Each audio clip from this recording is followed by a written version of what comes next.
గురునాథ్ చెప్పిన అంశాన్ని పరిశీలించినట్టయితే దీనికి చాలా వైభవమైన ఇతివృత్తం ఉంది అనే అవగాహన అవుతా ఉంది.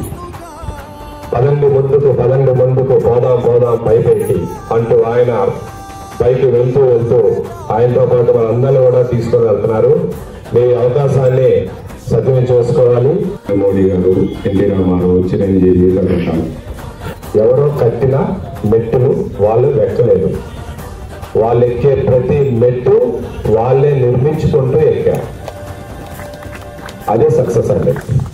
తనకు తానే మెట్లు నిర్మించుకుంటూ పైకెక్కిన ఆ మహానుభావులతో సరి సమానంగా మన నెట్వర్క్ CEO గారు కూడా అంటే లీస్ట్ ఈ రోజుల్లో 10 లక్షలు అనేది మినిమం ఇన్వెస్ట్మెంట్ చేస్తే ఆన్ అండ్ యావరేజ్ గా ఒక 12 years లో అన్ని కలుపుకుంటూ మోర్ దెన్ ఒక 7.5 crores వచ్చే విధంగా డిజైన్ చేశానండి ఈ ప్రాజెక్ట్ ని. ఇంతవరకు రియల్ ఎస్టేట్ లో ఎవరు సేల్ చేయలేని విధంగా 1740 ప్లాట్లని ఆంధ్రప్రదేశ్ లోనే సెకండ్ ప్లేస్ లో ఉన్నటువంటి వెంచర్ అండి.